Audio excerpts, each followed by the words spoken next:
development to encourage and obviously to take advantage of people like Allison Harris and others who have a passion for this to be able to create these kinds of spaces. The mission of the School of Leadership and Development really is to create and help to advance communities from a faith-based perspective, to reach out to the community using the 4 degree programs that we have, the 4 master's degree programs that we have, to advance knowledge and also to engage people in issues that we think are particularly important in terms of our niche. If you look at the back of your program, you'll see we have a master's in organizational leadership, an MBA in economic development, a master's in international development, and a master's of science in nonprofit management. I direct the 2 in the middle, the MBA in economic development and the master's in international development. And just very briefly, these are 2 degrees that are designed to help people who are interested in developing both in urban contexts in terms of the economics as well as the whole person from a faith-based perspective and internationally as well. It has a variety of different delivery models, meaning you can take these programs while you're working or you can take them as full-time students. And part of what we try to do, again, is get our students engaged in things like we're talking about right now, reaching out to the community in several ways.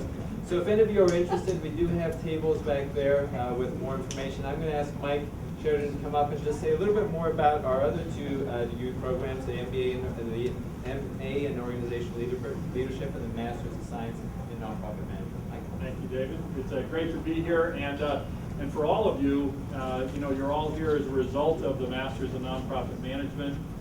It's an attempt on the part of our director as well as some of the students, Allison in this case in particular, to really take what they're learning in the classroom and really make it not only practical skill set for themselves, but to serve the community, the greater community in some way.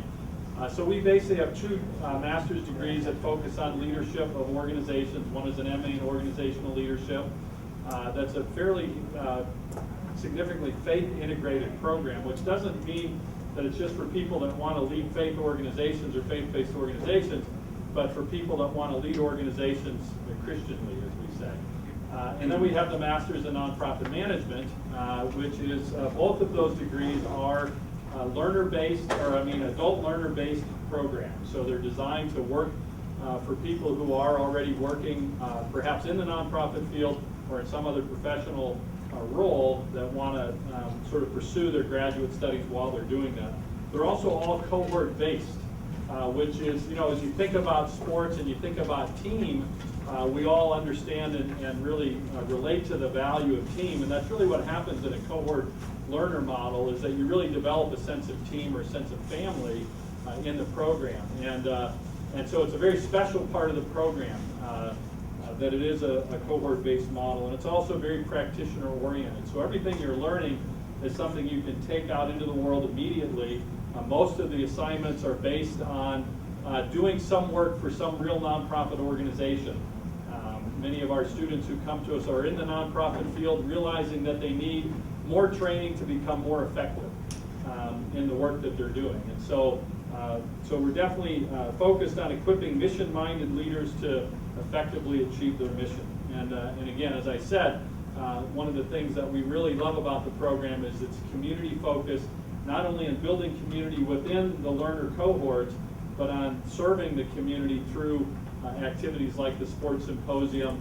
Our nonprofit group did an immigration symposium not long ago, and really figuring out ways that we can partner in genuine ways with the community to serve beyond just the academic programs that we have. So if anybody's interested in pursuing any of those, you can feel free to stop by and see me over here, pick up a card, and I'll tell you more about it. So thank you. Thank you, Mike.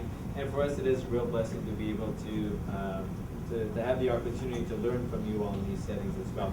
Let's go then now to our sports as life skills. We will start off first with a workshop. Then we're going to have a small break, during which I wanted to make sure that you all know that we have some poster presentations there, and I'll introduce those at the end of this workshop. And then after that, we will have a panel session, and ended up by then our plenary session with Ike Reese. Really exciting. So over the next, we have another couple of hours left of just wonderful things coming up. So in terms of sports as life skills, just to frame it a little bit, so this section of the symposium now that we're going into the sports as life skills focuses on organizations and projects that use sports as a means for building life skills. And we've already talked about how sports as caring for and coaching, sports as therapy are leading us towards this as well. So things like teamwork, coaching, mentoring, discipline, and education all combine to teach and to motivate youth in particular to overcome obstacles and build neighborhood care. The intersections between crime reduction, increased school grades, enhancement of family life and friendships are of critical importance in understanding how sports are a means to broader positive effects on the community. So this section will present various creative means on how this is accomplished, and we will start out by asking Jim Britt to come forward and lead us through a workshop on Ed Snyder Youth Hockey Foundation. As you know, Jim's bio is in the back here, so I'm not going to repeat that. Jim, thank you so much, and we look forward to learning from you. Thank you.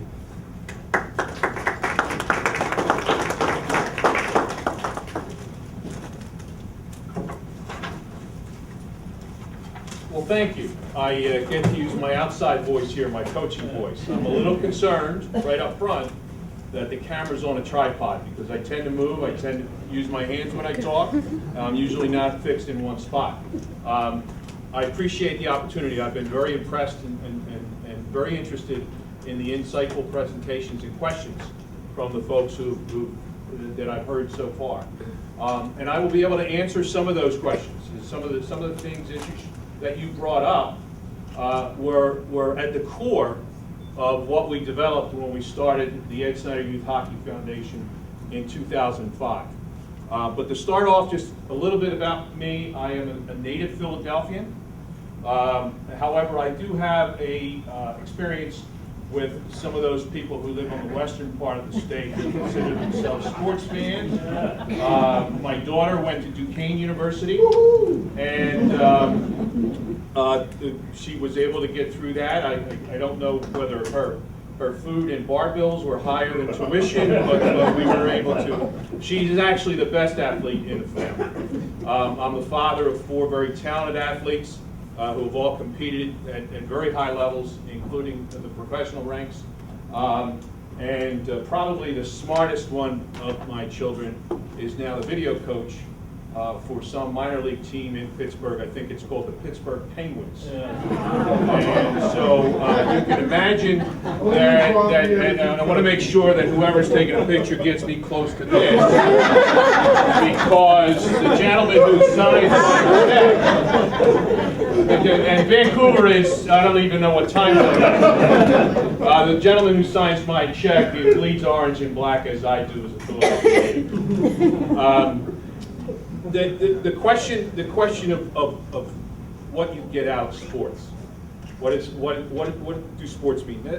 Historically, we forget, we don't remember that sports reflects the values of the culture that it's played in, that it's organized. That it started in ancient Greece with the Olympics, and the individual pieces of sport in those Olympics. They championed what skills and values were important to the culture of that time. Fast runners, jumpers, throwing stones, throwing spears, horseback riding, all of the things that were important to them as an ancient culture. Those were what were proposed as sports, and those were their champions and heroes came from. It's very similar to what's happened now in the United States, in North America, and in Europe with all the various sports that are in play. So in May of 2005, actually right at the end of the NHL's lockout in 2004 to 2005, we founded the Ed Snyder Youth Hockey Foundation. I say we, Ed Snyder founded it. I just happened to be the first guy in line along for the ride. Mr. Snyder was very, very focused on the idea of giving back to the community. How do we address the different issues that kids face in the city? School districts that can't afford phys ed teachers. School districts, some buildings are so old they don't have a gym. Kids were not being able to keep up with the state certification requirements, what was required for the number of hours.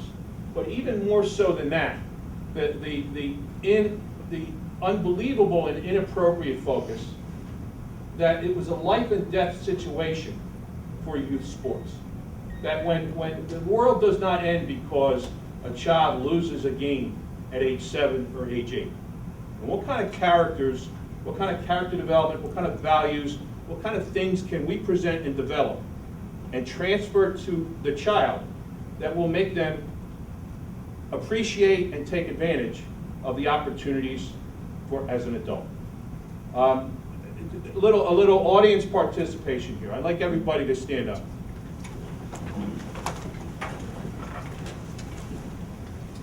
And I'd like, at this point, right now, what you represent are the players in the National Hockey League. You are all players in the National Hockey League, the highest level in the world for playing hockey. Now I'd like 2, 4, 6, 7, 8. I'd like everybody else to sit down. You can sit down. I hope you don't mind, but these people represent citizens of the United States of America who play in the National Hockey League. I like our team. Okay?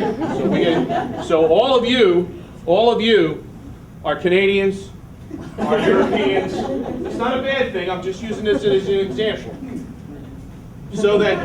So of this group, 8, roughly 24% of the athletes, the highest elite level athletes in the National Hockey League, are Americans. Now, of that 24%, it translates to about 166 positions. And now you can sit down. 166 jobs in the National Hockey League right now, at this moment, belong to Americans.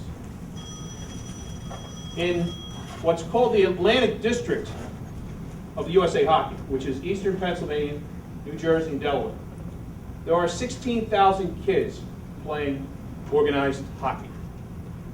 In Canada and the United States, there's close to 600,000 kids. So when you think about the numbers, a very, very steep pyramid, very, very small point at the top where the elite athletes live.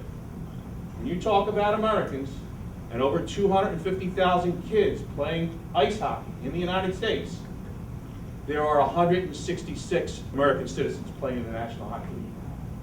Now, the one part to that, everybody will shake their heads and well, that's hopeless. That's hopeless. That's a very short-sighted goal. When I tell you that in this building itself, to put on a National Hockey League game, it takes 1,200 people. It's not just the 23 people who are on the bench. It's the thousands of people, the 1,200 people who sell tickets, who sell marketing, who produce the TV broadcast, who are hospitality for the fans. So the world of sport is much, much bigger than just what is highlighted on TV. And that is the part that we're aiming at. Right. That the Ed Snyder Youth Hockey Foundation is expanding the role. Yes, would we be thrilled if one of the kids from Philadelphia or came to New Jersey makes it to the National Hockey League? Absolutely. I mentioned one of my sons is a professional referee. He's reffed in the minors, he's reffed in Europe, he's back in Philadelphia, he's reffed in college games now. He's done very well at his chosen profession. My second son played ice hockey in juniors in Canada, lived in Toronto, played NCAA Division I ice hockey.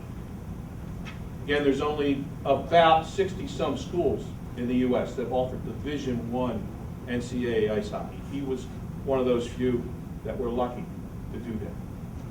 He was also 6'3" and 15, so there was something else there. And my third son, who's now on the coaching staff of the Pittsburgh Penguins.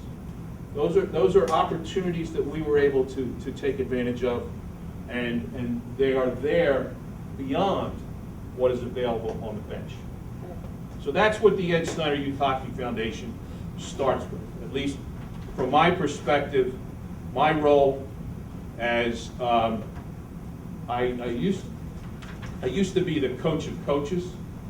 I've coached for a long time. I've been involved with various levels of sports. My first memory of sports was over 50 years ago, when someone from our neighborhood put a baseball cap on my head and said I was a member of the 6-year-old Shamrocks team. Still a very vivid memory. And it has helped guide me through the years at all of the different sports and all of the things that I've been involved with. But there is a lot of flowery language that I can use, but I'll boil it down to a very, very quick and easy to understand outline. The Ed Snyder Youth Hockey Foundation was developed to provide opportunities to kids who otherwise would never have opportunities, primarily using ice hockey. Kids who either through racial or cultural factors, economic factors, geographic factors, kids who would never even have ice hockey on their radar. And the reason it's so important to us, to me personally, passionately as you can imagine, but to also to Mr. Snyder, is that ice hockey is so filled with learning opportunities. That the team itself, the program, the sport, there are so many very, very rich conditions, environments, situations that can be used to help children develop into responsible adults. Now, sports, we talked earlier about how people can get overworked over the idea of winning and losing, especially at a very young age. As the gentleman from Ghana was talking about the parents who are out of control, somebody sent me a message about a hockey parent who was using a laser pointer to point into the eyes of the opposition's goalie. I've seen it on soccer fields, I've seen it in Little League baseball fields, I've been a coach for a long time, a lot of different sports.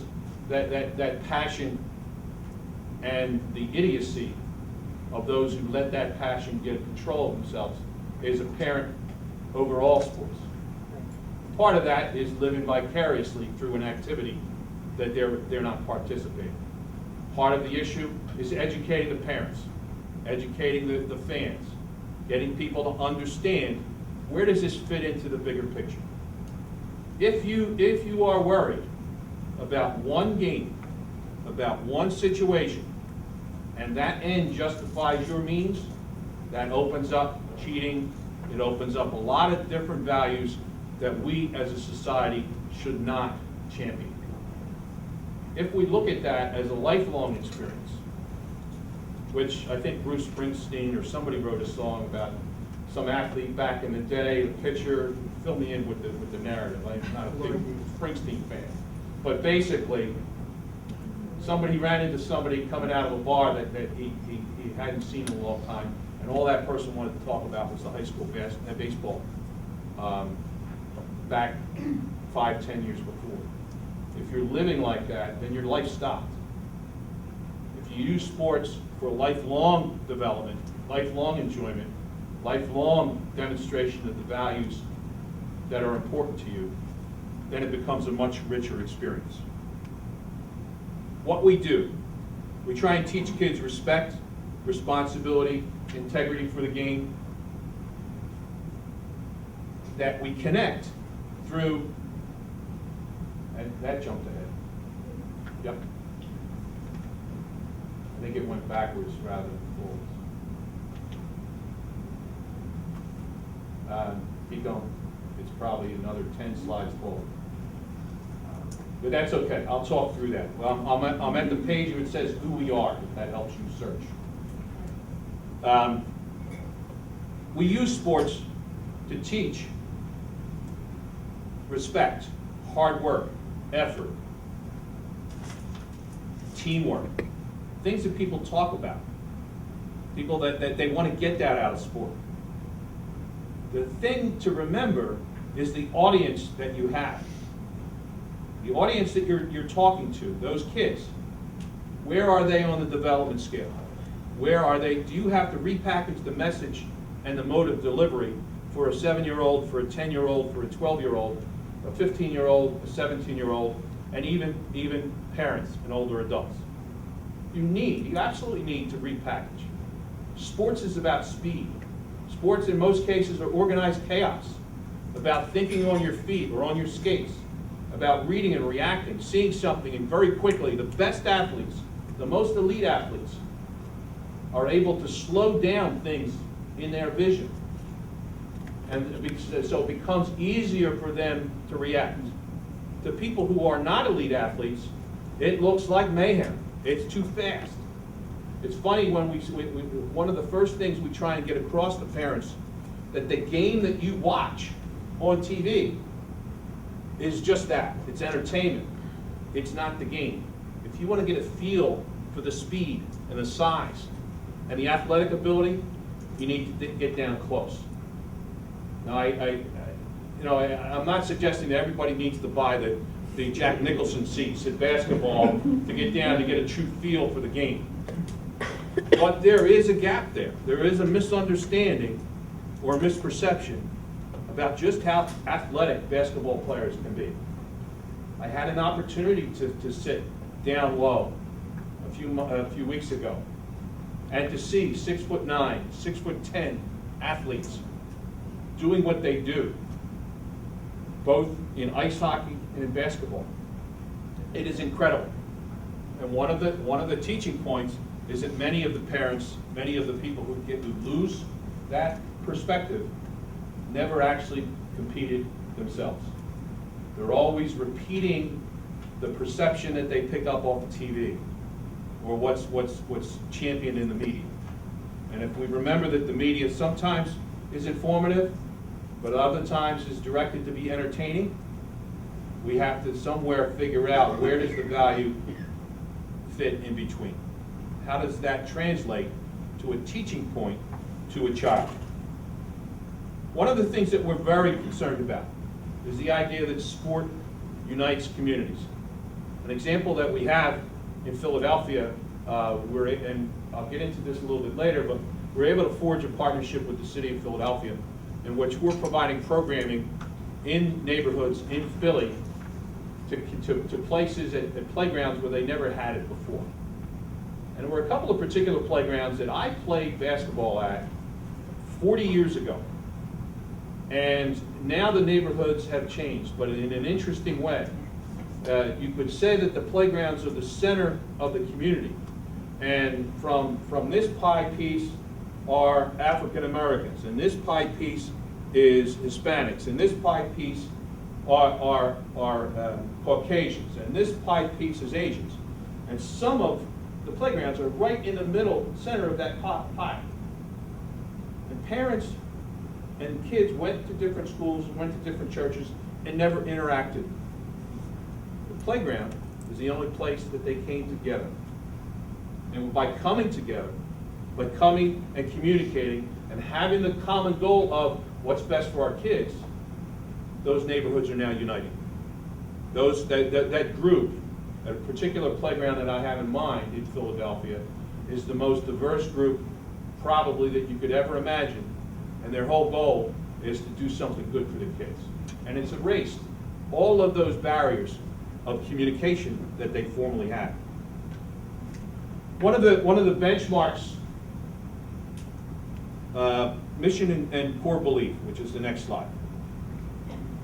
And you'll hear this again and again and again.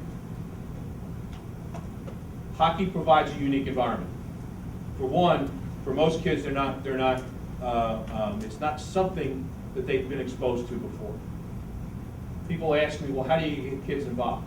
Well, again, it's not rocket science.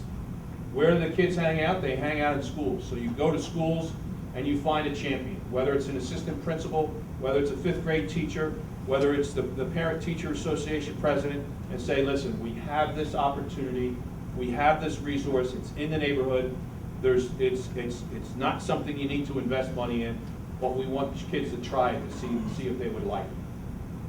And invariably, they're a little bit overwhelmed, and they'll bring, some kids lived across the street from the rinks and had never been inside, which is absolutely amazing in Philadelphia.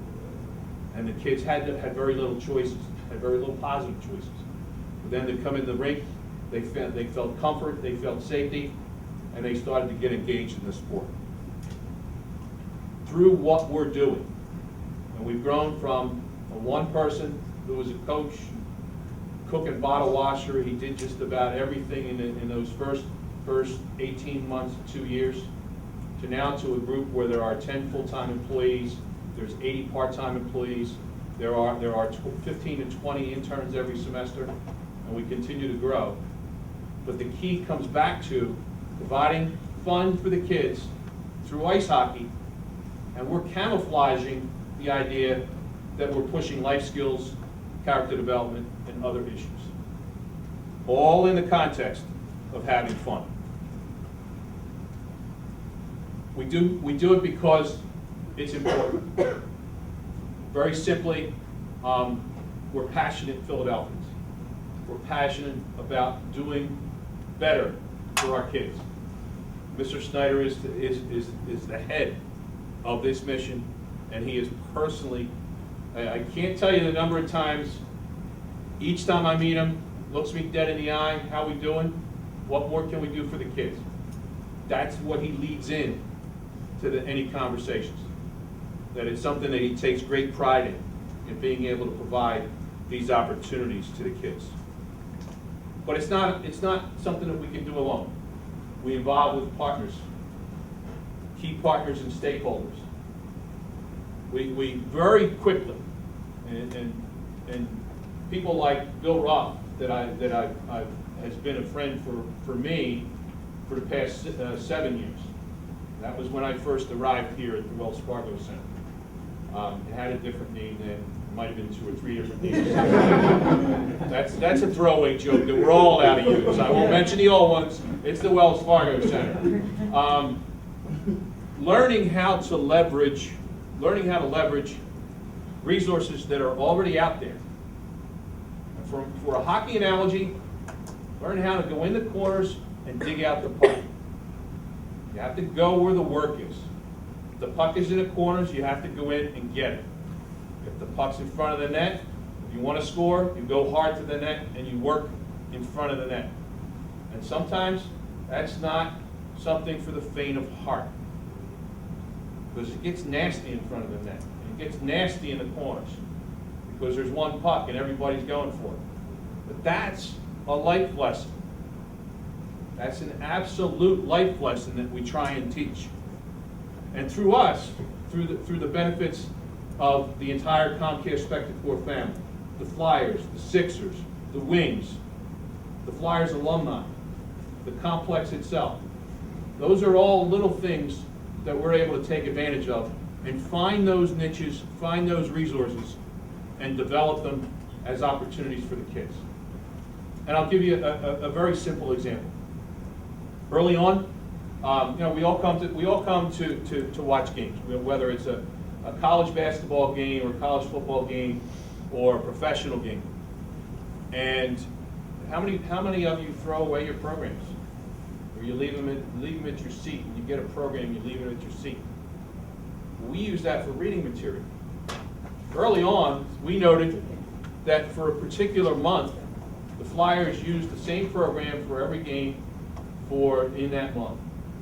At the end of that month, they came out with a new edition of the game program. Well, any boxes of last month's programs were obsolete. So instead of throwing them away, we grabbed those old game programs and we gave them to the kids. And now all of a sudden, what was worthless to the franchise is now gold to the kids. It's reading material. It's something that every team, every organization, every franchise can do that doesn't cost any money. But it expands the opportunity. I've had teachers tell me that when kids come to the rink and we give them an old game program, so they ride back to school on the bus, that's the quietest bus ride that they're ever engaged in. Because here these kids have this program, and their heads are down and they're looking through it. And what are they doing? They're reading. Now they have interesting material in their hands, and it's something that they've never had before. Even more so, back a few years ago, there used to be a building across the parking lot Pittsburgh guys probably don't realize this. It was called the Spectrum. Okay, Spectrum, yeah, something about Stanley Cup being on there. There's a picture somewhere here. In any event, that was the home of the Philadelphia Phantoms, the American Hockey League team. We had access to tickets so that we could have their kids come to the Spectrum and see the Phantoms games. Well, one of the little girls who had come through our program, had been on our program for a series of things, was given tickets as a reward. She brings her parents, and I was there and was greeting them and seeing how they were doing. And she had her book under her arm, and as she came in, she's holding up her program book. Now, this program book had nothing to do with the Phantoms. It was a Flyers book, and it was probably a year old. So it wasn't like she was going to look at the players and the roster and everything else. She brought that book with her and was proud to show me that she had the book. And then she sat in the stands, and with her parents on either side of her, opened the book to the back page where they had the referee signals and started explaining the game to her parents using this old program book. Now, to me, I'm getting goosebumps here explaining it to you, but that's a home run. It is spring training, Phillies, my head's in baseball too. Those kind of opportunities we've been able to dig out, those niches. The School District of Philadelphia, with the City of Philadelphia Department of Recreation. In the fall, we just opened, we invested, Mr. Snyder and the Ed Snyder Youth Hockey Foundation invested in a partnership with the City of Philadelphia, $13 million to enclose 3 city facilities. Rinks that were in very bad shape, that were, because of budget issues over the last couple of years, were threatened to be closed down, and that we were able to step up and turn 3 of those into year-round facilities. So before, buildings that only had roofs, they didn't have any sides, that were only open from Thanksgiving to the first week of March, now are going to be open and through at least the school year, 10 months a year, and perhaps more. Buildings that we were able to have at one of the ribbon cuttings, Gary Bettman, the commissioner of the National Hockey League, come, and other people from the media, and they were just amazed at the level of the facility, and they said there would be no problem for, and it's going to happen. Some of the visiting teams and the Flyers are going to use these buildings as practice rinks. They're going to come. That's the kind of commitment that Ed Snyder has to helping to increase the opportunities of the kids. We also work with the Camden School District in New Jersey. Again, an area that has that does not have resources to do things that will help provide opportunities to kids. There, we take in college interns and some staff, and we actually go to the schools and we talk to them. We talk to them about street hockey and let them do street hockey. We're very involved with the USA Hockey, with DVHL, which is the local league, and we've expanded that original year from about 500 kids to now 2,500 kids. Some of them who have spent their whole time with us and have now entered into mainstream youth hockey. We have kids who are now playing college hockey, who started as 6th and 7th graders a few years ago, and who are now playing at Westchester and Shippensburg and some other schools, who have enjoyed through those opportunities and now are getting educated. The next slide. These are pictures of us talking about life skills. And I'll explain a little bit as we go through. You can do the next one. Look at that. You don't see any adult in that picture. Those kids are enthused and excited. They're working on a worksheet. Next slide, please.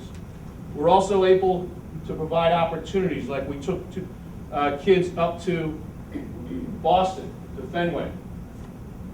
Yeah, there is a gray-haired guy on the left. Was actually, he didn't fall down either. Those kids that are standing there are kids from all over Philadelphia who had been on the ice less than 2 years. And yet we were able to take them up to Boston, get them in Fenway Park, get them on the ice and involved. And the next slide will show a more recent version of that. We had a little thing here in Philadelphia called the Winter Classic. We had over 300 kids involved. Again, digging out niches and opportunities for kids. We had kids holding flags for the game presentation. We had kids on the ice.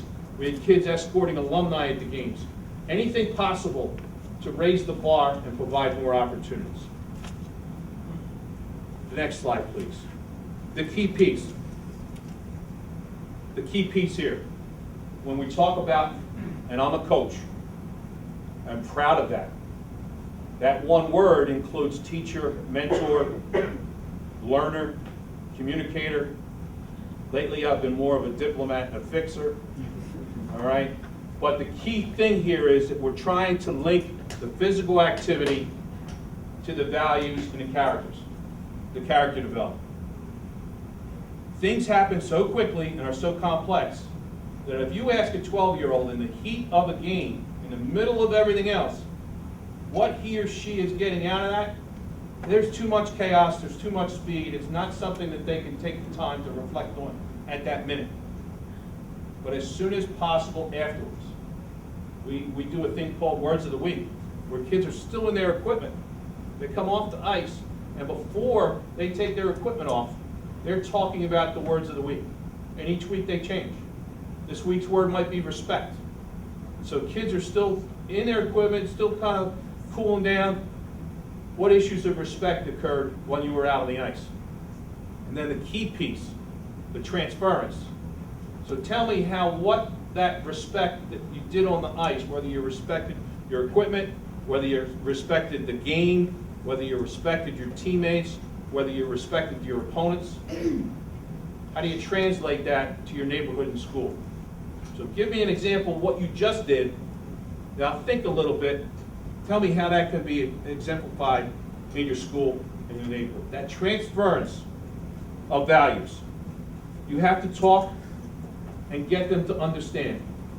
None of us here in this room can tell us how to operate a car just like that. Sometimes it's, oh, we just picked up on it. You have to break it down into small pieces, and so that the person that you're talking to and teaching can pick it up a little bit at a time. If you just throw it all at once, there's going to be accidents all over the place.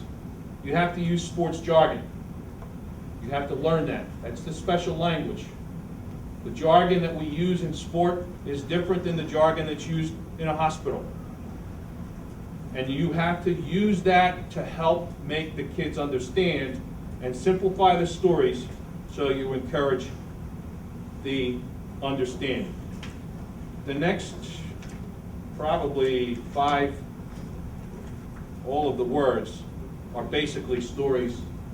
The next 5 slides are basically timelines of things that we've gone through.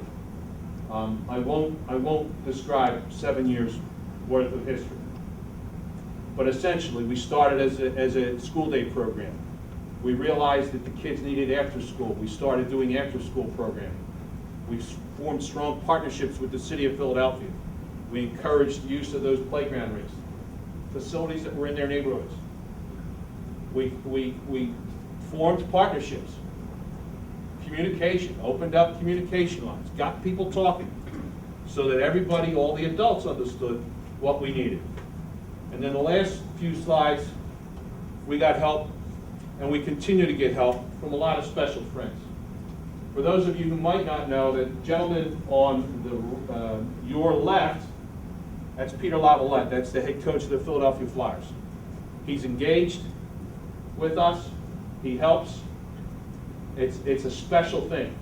The gentleman with the Ed Snyder Youth Hockey hat on is the first black player ever to play in the National Hockey League. His name is Willie O'Ree. And he played in Boston in the late 50s and early 60s. And he is a regular visitor to us. He lives in San Diego, yet travels all around North America as a representative of the National Hockey League's Hockey is for Everyone. And for the kids to see the Jackie Robinson of ice hockey is something that is absolutely amazing to see how they react. And it's through special people like that. And special opportunities. Getting kids to the Flyers games. Kids who a year or two ago, ice hockey would not have been on their radar. Now because it is on their radar, we can use it to teach the life skills and character development. We take kids up to Buffalo for a special skills weekend, and they meet meet NHL players. And then we operate all over the Philadelphia area, including 5 city playground rinks that each of them have between 2 and 200 kids after school every day. So I'll leave you with this. We use ice hockey as the way to communicate, to strongly emphasize the values and the character development that's necessary for a child with little resources to become responsible adults. And the goal is twofold. One, to build their confidence, to build their skill set so that they can handle any opportunity and take advantage of it. And 2, we think ice hockey is a cool thing. And the more people who get involved with it, that's cool too. So I don't know how much time I have for questions, but certainly you can leave my contact information up there. What can I help you with? We have time maybe for 1 or 2 questions. Maybe 1 or 2 questions, pressing ones. We're about to go to break. And I'll be here. Yes, sir. So why don't we do that then? Let me just take us, is there a question? No, Yes. I was going to make a question, but I'll make a suggestion. I grew up in Chicago as a kid, and my father used to flood the backyard, okay, so that we could skate in the backyard. He was in the city. He was in the city. We didn't have a big backyard, okay? So you should lay out plans on when we have cold weather, how can parents flood their backyard so that kids can play ice hockey? Just a suggestion. I appreciate that, and I'm glad I don't live in Chicago because we actually have real weather here. Okay? I think in Chicago, winter starts on Labor Day and goes to just, Good Friday? I think that's the length of winter in Chicago. There is a weather issue here. When I grew up in Philadelphia, when the creek froze, that's when we played. The creek is what we call it. The creek here, Cobb's Creek, that's where I skated when that creek froze. And Philadelphia, they don't have natural ice that other neighborhoods and other towns are available. I spent 10 years in New England, so I'm very familiar with skating. My children learned how to skate on an outdoor cranberry bog. So I'm very familiar with that. I can't pull that off with the weather. The best we can do is enclose rinks. Thank you, Jeff. One more. Also, Coach Britt, Jim Britt Jr., as he talked to you about, looking at video of Crosby, because that's one of the things coaching that he does in Pittsburgh very well. Has he had a discussion with you about how good Crosby really is? I have had the opportunity as a dad of one of the Pittsburgh Penguins staff to go on 3 dad trips. I have been the object of scorn on those trips, and that's okay. Young Jim Britt is in a great situation. I've met Sidney Crosby. He's a fine young man. However, in Philadelphia, he knows where the bar is. And I don't mean the drinking establishment. I'll be here for a few minutes. Thank you.